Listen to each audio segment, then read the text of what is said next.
I couldn't be more thrilled that last night we had a very special occasion where we honored Unbound artists. And Irene Taylor, who's the director of this magnificent film, was one of the folks that we honored.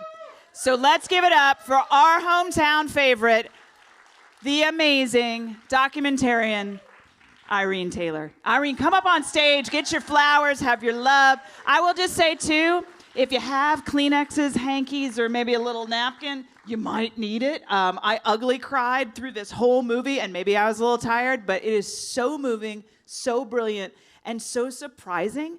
And y'all, we get to see this before anybody else in the world. So if you have any more energy, let's give it up for Irene Taylor. Thank you for doing this. This is amazing.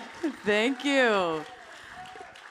Well, you might need a hanky, but you need your dancing shoes. So get up. Yeah, you can sing, by the way, if you up. feel like singing. And is anyone wearing their Céline t-shirts tonight? Oh, stand up and be seen.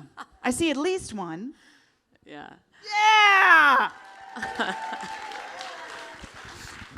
So on a more serious note, thank you, Amy, and thank you to the Center for Untold Tomorrow, Portland Art Museum, hands down the most accessible organization in the city. Every time we work with you, anytime, we always have interpreters, and I am the executive director of something called the Treehouse Project, where we try to bring independent film to deaf and blind audiences through captioning and through audio description.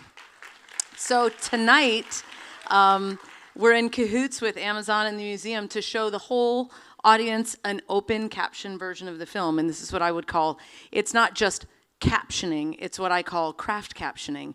And I want to give Kaylin Feeney, who is here tonight, all the credit, really all the credit. My deaf friend and colleague, Kaylin Feeney. Kaylin, can you stand up?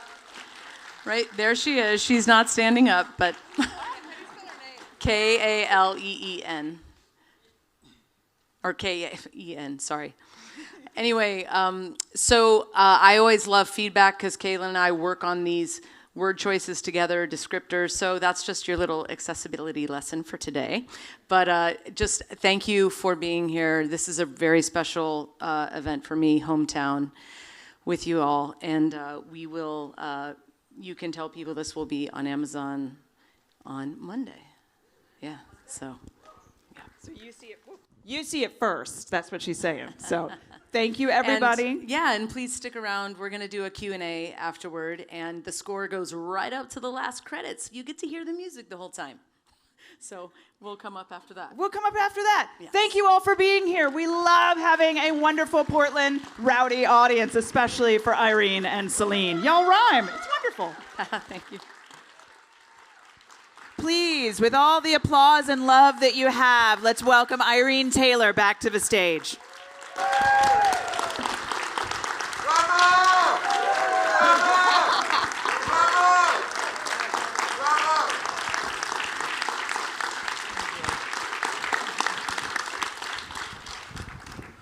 Whew, I don't know about y'all, but there was some blotting of some tears with my sweater. That was amazing. Thank you so much for sharing this with us tonight. And I think we're all curious, how the hell did this come about? How did Céline Dion find you? Once in a while, a very short while, I don't know if this happens to any of you, just like you meet someone on a street corner or a phone call comes in, and as it's happening, you're like, this is shifting my life. And that's really what this random phone call I got one day from just someone in the doc industry, and she asked me, what do you think of Céline Dion? And I said, well, I don't think about her much. I mean, she's a powerhouse. And I don't make films about celebrity. I mean, I have not really until now, although I consider all of my documentary subjects celebrities. They're my celebrities. So basically I said, yeah, I mean, she's a powerhouse. So she said, I just think you would really get along with her, and I've heard that she is open to making having a documentary made about her. And so I had a number of reservations, but I was like, well, sure. I mean, sure, you can give them my name. And then a year later, we got started. But it was many meetings later. So, yeah. And you didn't realize that her story was going to shift so dramatically when you started this process. Can you talk from your filmmaker side of how much you had to probably pivot from the idea of what you were going to have on screen to the reality of what just happened? I did pivot, but it was really more I pivoted from, oh my God, I think I'm making this film and I have no idea what it's going to be about because I don't know the first thing about making a film about someone who's fabulous and nothing's wrong and just like, let's go on tour. Like that wasn't really my style. And I was kind of panicked, but I was so drawn to Céline because through many hours talking with her, I really thought I had an opportunity and she had an opportunity with me to actually make something pretty real. And so I signed on and then I just completely panicked. And 3 weeks after it was announced that I was going to direct the film, I got a call from Celine's manager one day, and he said, "Céline is sick. I have to tell you what's going on. We haven't told you." And he basically acknowledged that they did not tell me because they don't know what it is, and somehow I think they were still hoping for a miracle, that it was just some passing thing. So in any case, I pivoted, not so much to, oh, this is going to be easy, but it's like, okay, I have a scaffolding now. Mm-hmm. And it's a scaffolding that I'm very drawn to because I'm very engaged in people who have sensory challenges, sensory delays, sensory shifts. Maybe that's like the key thing, is a shift, right? So, I admittedly was in a comfort zone that I was a little uncomfortable because I didn't want to be in my comfort zone at the expense of a woman who was sick. But I did accept that reality, that this is something I could bite off and I could chew and I could do it. So we started, I did know she was sick, but we didn't know what the problem was at that time. Well, I think what was so interesting is when you hear the word Céline Dion, you think extraordinary. I mean, if you were just, like you said, if you're just a person that kind of knows about Céline, you think extraordinary. Mm-hmm. But what I loved, and it's my second viewing now, is also how ordinary you presented her. I just vacuumed a bunch of stuff off of my couch before arriving here. I pet my dog. I talked to, folks that I know and love and said, I love you. And I think that but was do the you have thing. that many Sharpies in your junk drawer? Are we going there? Is this therapy? Because I do. Well, what does that say about me and Céline Dion? I asked the wrong person that question. Have you seen how many colors she's wearing? I'm here in my little black dress. I'm like...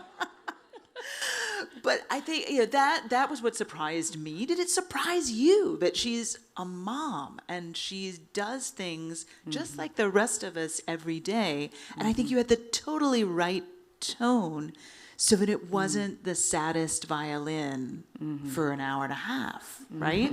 So talk to me a little bit about how you either discovered those moments in the moment or slowly you and your editor and your team decided to weave them in. Well, I can say the first day we filmed, for the first couple of hours, she would burst into song to finish her sentence. And I mean, she wouldn't just, any of you who know about licensing music, she wouldn't just like start, humming some, classical piece from 1860 that we could just easily reproduce. She would start singing Sia, or she would start singing, the Adele. Kit Kat song. And I'd be like, oh God, that's $40,000, $50,000, $60,000. I was like, oh my God. But she was so funny.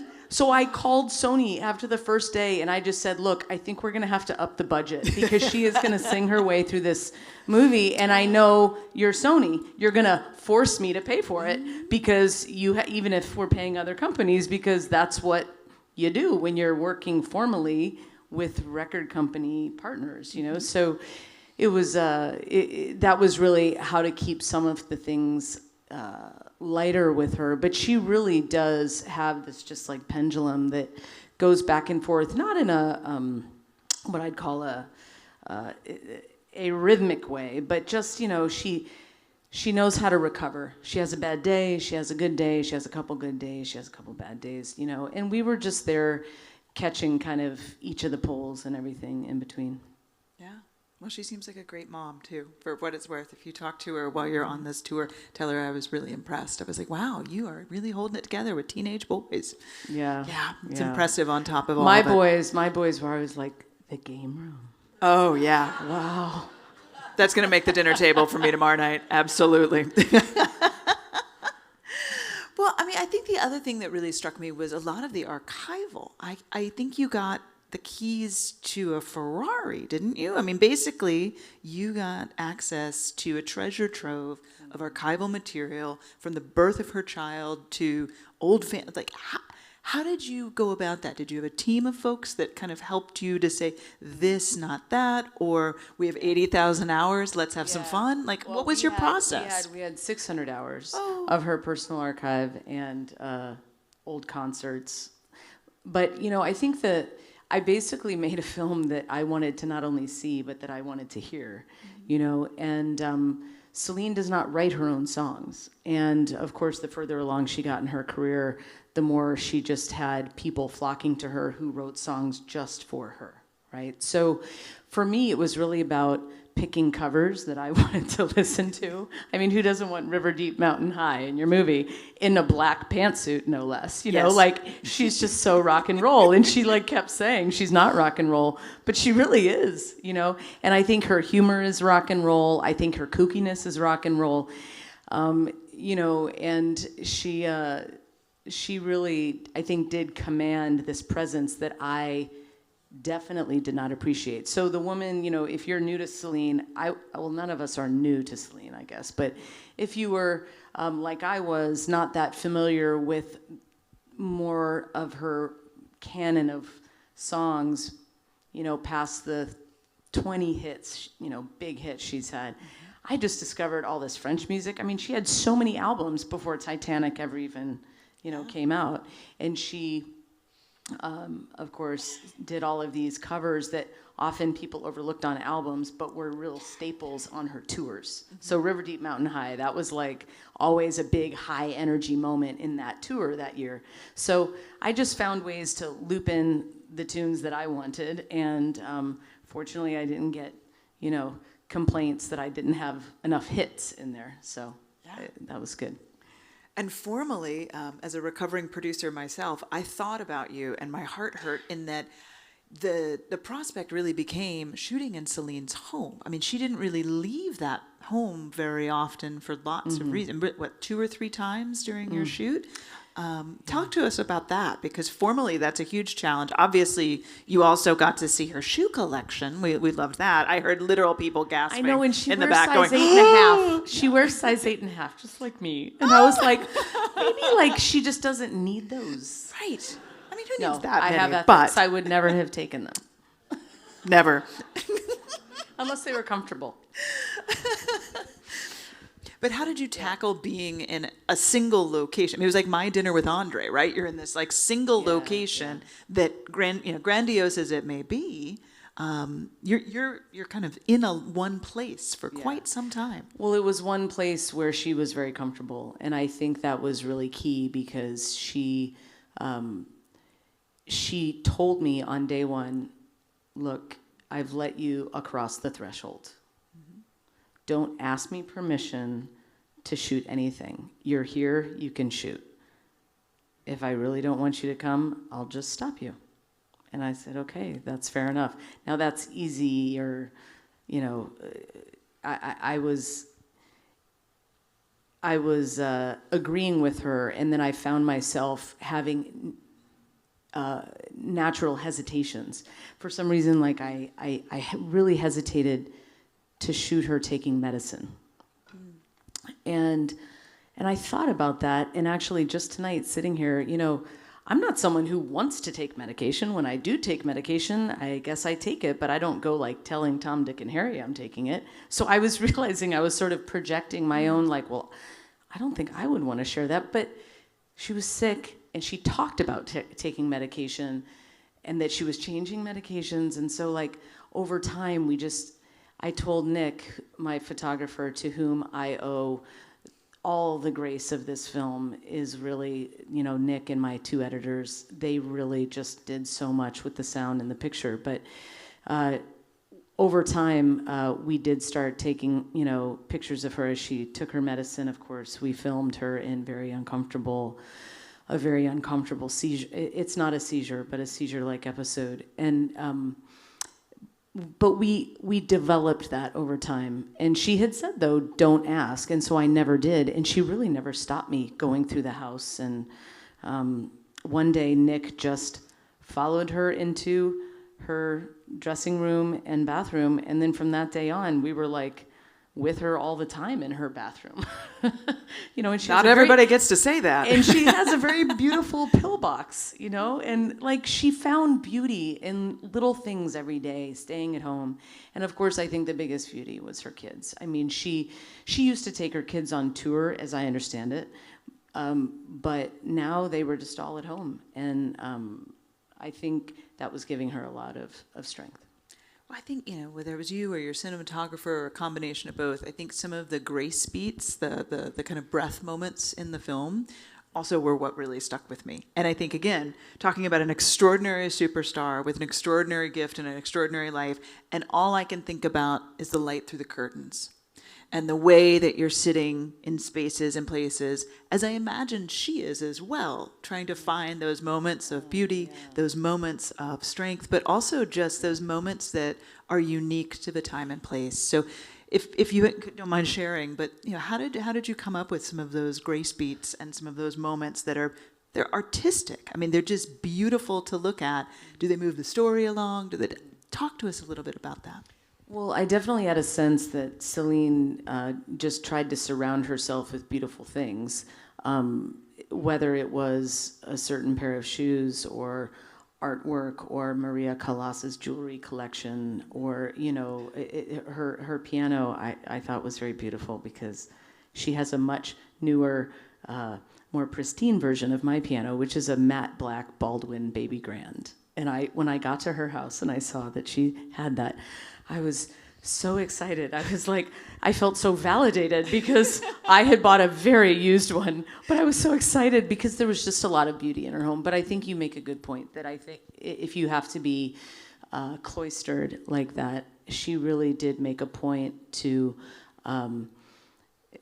just move her through her day with a lot of calm, and she was very kind. I mean, I know I sound gushing talking about her, but I really think she's an extraordinary person, and that she is so kind to every single person in her team and on our team. And even just this last week, we've been doing press together the last couple of weeks, and she never, I mean, sometimes she does. She'll say, in Irene's film, or when Irene did that, she would say, Irene and her wonderful crew. Irene and her wonderful crew, when they made, and that really struck me. And I thought that was really how she treated her own people too.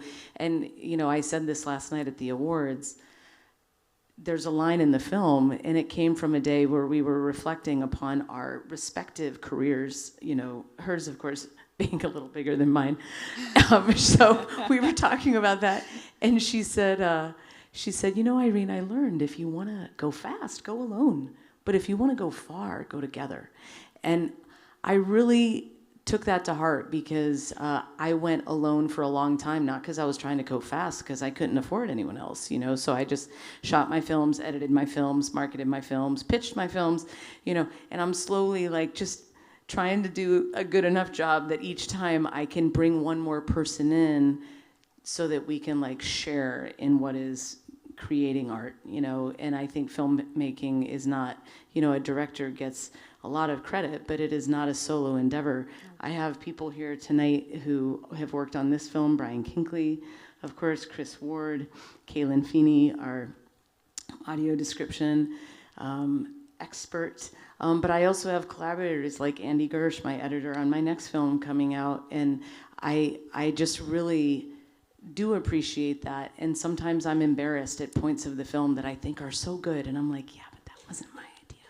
That was my editor's idea. That one, not that I'm constantly keeping score, but you just realize, like, if you can get a good team, they really do make you better, and you hopefully make them better. So. Well, I think it's an amazing pairing. And one of the last questions I have is, the woman is clearly a walking soundbite, and yet you made her seem very authentic and real. And I imagine that that was quite the conversation in the editing room to figure out that balance. And so my question is, how did you find out that balance? And did she actively participate in the crafting of the story, or were you able to really, lend your talents and your vision into it, and she was kind of complicit in that? Well, I would love to tell you I engineered the phrase, "I walk the shoe. The shoe don't walk me." I would love to believe that I asked her to say that, but in fact, these things really come from her. Has she said them to other people? Very possibly, probably, maybe. Here's the thing. I purposely didn't look through all 600 hours of the archives because I didn't want to watch old documentaries about her. I didn't want to read too many People magazine articles about her. No offense to People, they've covered the film. I'm grateful, but I just mean like more pop cultural references to her personal life. And so I just asked my team to point out patterns that they saw when they watched the footage. Obviously give me basic biographical details, because since I was not really a bona fide fan, I didn't know these things. But here's the catch, is that by doing that, I came by all my questions very honestly, and I think that if she gave me a canned answer, I might not have known it, because I didn't pour through other interviews that she had done. And so my metric really was, does that feel authentic to me? Because you can say something 5 times over again, like, I'm so proud of my son, and you can still mean it, And so I just thought, I don't care if she said something before. And it was great because some of my team, I don't know if my archival producer, Ilana, is here tonight. Are you? Oh, okay. I thought she might be. We have an archival producer who speaks French. But, I would have this footage of Céline, and I wouldn't know if it had appeared somewhere else because I didn't study. I probably watched 200 hours of the footage, not 600 hours, and I told them to separate the wheat from the chaff, so to speak. So I was told, those pictures of her in the photo booth when she's 4 years old, yeah, fans have seen those before. And I was like, darn. I kind of wanted to just have them be in the film originally, and I was like, they're just too good. That's okay. I'm going to put them in. So, I didn't get too highfalutin about things. I was like, look, she's a megastar. Her penetration into our psyche, pop culture, it's there, media images. So I just, I tried not to take the exclusivity of things too seriously, because when you live in the world that long at the level of mega stardom she has, it's very hard to, only show things that haven't been seen before. So, but yet you did, and I think that's a real testament to your art. Or hopefully the way I filmmaking. coupled them together. I think that's what we really tried. We tried. My editor, who worked with me on the first half of the film up through the rough cut, and then he couldn't work with us anymore due to some personal reasons, and he really nailed it in the very beginning of us working together. He said, and he's French-Canadian, I should say, and he's a little older than Céline, and he's from just 20 miles from where she grew up. So, he said, I saw Céline when she was 13 and I was 18. I mean, can you imagine? What? So he, though, said, Irene, I just want everything to feel surprising. I just want to surprise people. And that's saying something coming from a Canadian, because the Canadians own her. A lot of Céline tattoos. Yes. Oh, my goodness. I was being interviewed after our premiere earlier this week, and I was trembling before the Canadian press. First of all, they were like, parlez-vous français? And I was like, not enough. So I couldn't speak in French, and then on top of it, I'm not Canadian, so they just felt like I was an afterthought, But anyway, just kind of joking. They were, of course, very engaged in the movie because she is their national heritage, really. And so, yeah.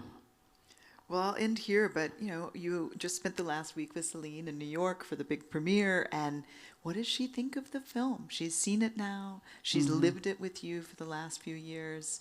What was the takeaway that she shared with you? She was grateful that the film was finally out. I think she really just was bursting at the seams with wanting to tell people about what was happening. When I first made the film, sorry, this is a little bit of a long answer. I'm here for it. Y'all here for it? Okay. Okay, great. Okay. Well, she first really had told me, go anywhere, do anything, but she really needed to do that. That first day, I mean, she fire hosed so much information about herself to me. We hardly use anything from that first day. It was just like she couldn't slow down. It was just coming out of her so earnestly and almost, I want to be careful with this word, but desperately. She really wanted to get herself across. And I don't know about you, if you have like a dream that you always have about something you do really well. Well, mine is I hear a melody and I play it on piano. That's my dream, right?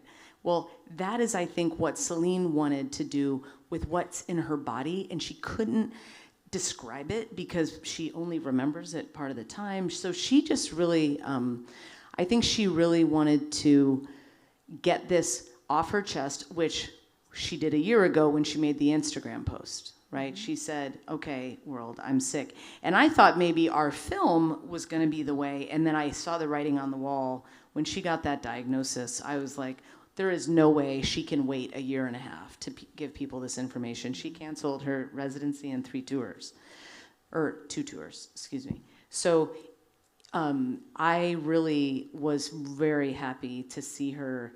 You said we'd been doing press, and there really is no tour now. She is returning home to really start, I don't want to say a different phase, but now she's really focused on her health and getting to a place where she can perform again, but also to raise awareness around this disease that she has. And so, we talked, she did not want me to change anything in the film. I showed her a director's cut. She did not change a thing, or I shouldn't say she did not change a thing. She did not ask me to change a thing. And I, of course, wanted to show her this film. I say of course because I know some people would say, well, are you supposed to do that in filmmaking? And it's not advisable. No. It's not advisable to make That's why I asked. make a movie about a global megastar and say, well, I'm going to let her double check it. It's not advisable, but not every global megastar is Céline going through what she's going through. Like, I really believed that if I let her know, she was right there in the passenger seat. I was driving it, but she was in the passenger seat, and she could tell me that's too much, or, ooh, I didn't realize I quite look like that in my sweatpants, or, and she didn't want me to consider anything differently.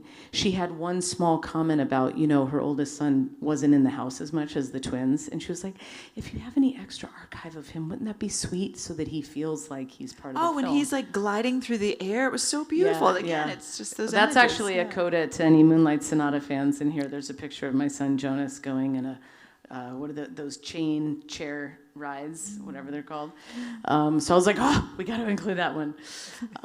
But yeah, so she really was a very gracious subject, and I think she wanted everything, I don't even say warts and all, I would say misery and all, into the film. And so I think even more did we need to have these like spiked moments of levity and rock and roll and campiness and, all these things to kind of balance it out. I hope, that worked. Wow, she's an incredibly complex human, and that came across in every way. And while you can't live inside her and feel, I also have to say that I learned a lot. And I used to live in Montreal, and I came very close to having a Céline tattoo, but just dresses her occasionally. That's a story for another time. Well, you do have hair a bit like Céline did, a little longer. Little longer, little blonder, but she's a tremendous woman. But I do have to say, we honored you last night, and I'm honoring you again tonight on behalf of all of us at the Portland Art Museum, PAM Cut, and this community. Thank you for sharing the stories. Thank you for sharing all your stories with us. And please, please, please keep doing it. I know you have projects ahead. I personally have gotten to do this with you twice in 1 year. So Céline Dion is not the only prolific artist on display, and we are so grateful for the time you spent with us tonight. Oh, thank you so much, Amy. Thank you.